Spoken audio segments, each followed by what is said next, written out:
Hey everybody, happy Sunday. Welcome to Brunch Groups. Brunch Groups just started as an idea a long time ago of what if we did things differently. And so here we are today. You're going to get to enjoy a meal and hanging out with some of our really great church people, and then hopefully be able to get into a dialogue and ask some questions and talk a little bit. Love it when you guys can share who you are and where you've been and really use that to connect the kingdom to other people. So I have a few questions at the end of this. It's nothing too serious. Don't feel too pressured.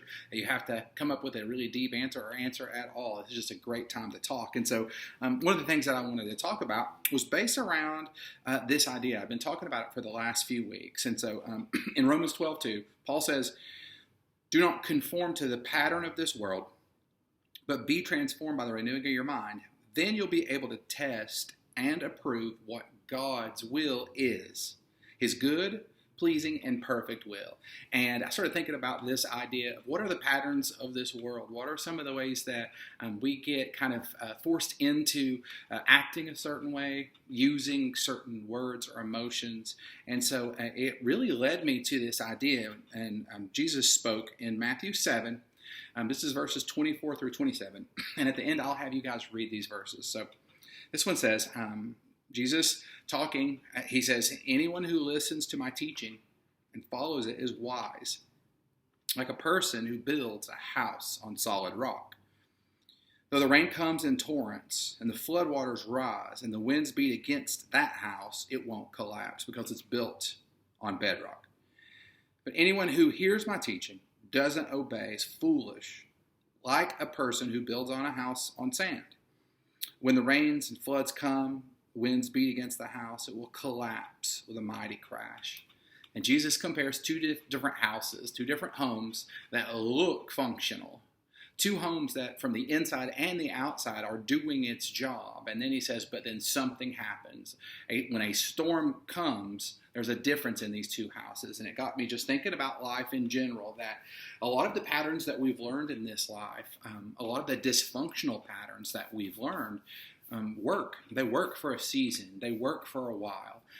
Many times when people are coming into a marriage, they're bringing some sort of foundation to the table of what they know about love, communication, family. We see this in friendships and in jobs. You're bringing something to the table of where you've been, what you know, and unfortunately, a lot of us are bringing a lot of patterns that the world has kind of set in motion. We came out of the womb ready to cry, to communicate. We learned as it just kind of happened as toddlers that when we felt unheard, we had a tantrum and we threw things up. Some of you are maybe experiencing that right now in this very group.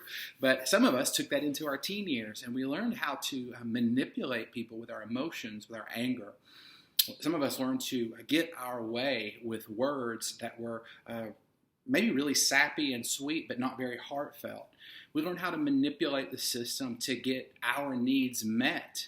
And then we bring those needs into really the potential for very whole friendships and relationships. We bring this foundation to the table, and then something happens. And Jesus says it's a storm. And when a storm happens, it's not just the rain, it's the floodwaters, it's the wind, it's literally anything that can happen, and it's going to shake you. And Jesus made it clear that in this life we're going to have trouble and that storms will arise. But he says if you've really paid attention and you're building every conversation, every relationship, every chance meeting, if you're building it on a solid foundation, you're building something that matters. It just made me think about the joy of our community and this life, that all of us are bringing something to the table, and some of it isn't the best, but that's okay because Jesus made a way of escape for us. He made a way that we could build our lives on who he is. He says, if you know my teaching and then obey it, you're rearranging your foundation. You're literally building a house on a solid foundation. So I wanted to kind of share that to get us thinking about a little bit about some of the times where we've had some dysfunction and things have led us to look great on the outside, but all of a sudden that storm hits and we fall apart emotionally or things happen. And I know a lot of that can come from family stuff.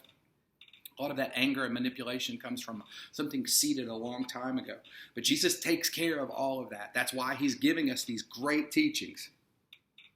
And so I wanted to kind of talk a little bit further about that, I feel like what James says in James 5 is really, really deep concerning this.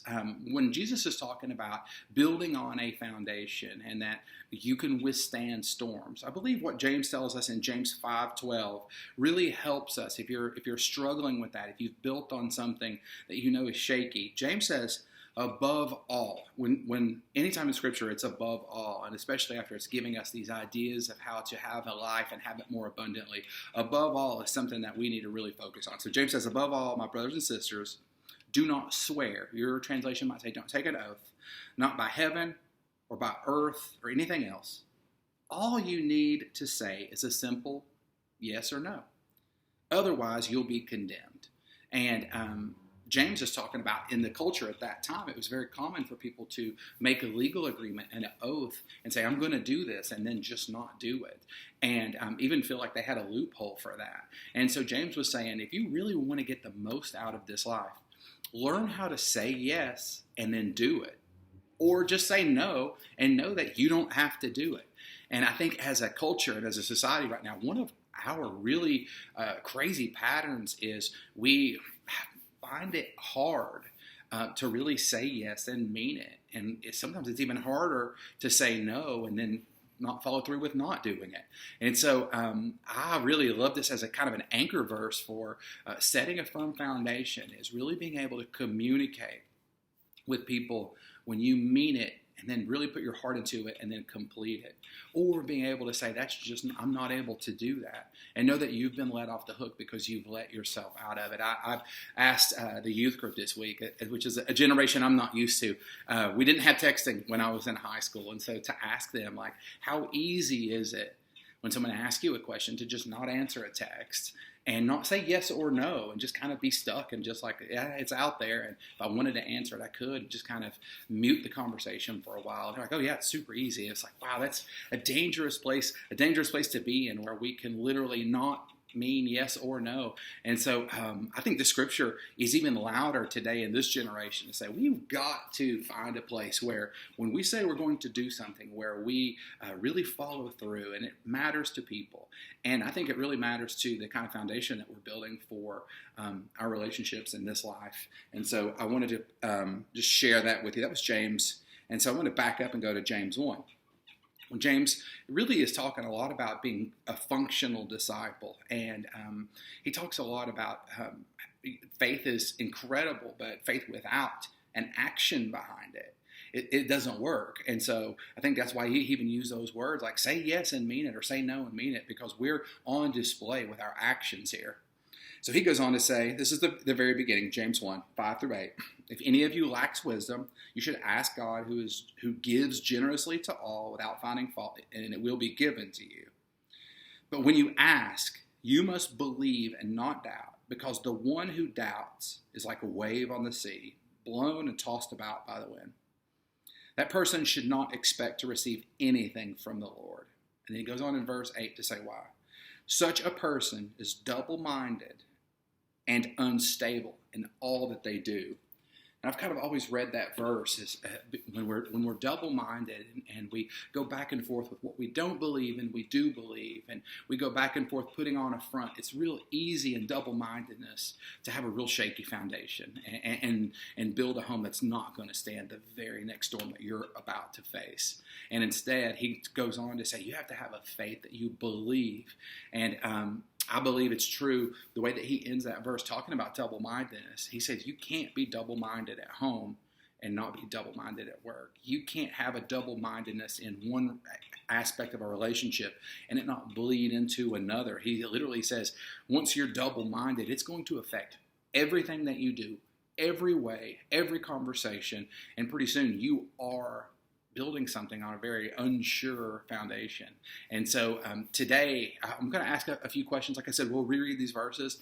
Just going to ask a few questions because I really hope that the areas that we're battling dysfunction, that we can see once you allow Christ to come into that area and you start to react to his commands and start to obey them and start to allow them to infiltrate every conversation, every bit of who you are, even if where you've been has been angry and unstable. If you allow him in, great things can happen, and you are not doomed to repeat anything that was done, that was said or done to you when you were a child. You are not doomed to repeat a process, even when you're in the middle of a cycle and you're afraid of what's going to happen next. You can be set free today, and I love that you can be set free. Why?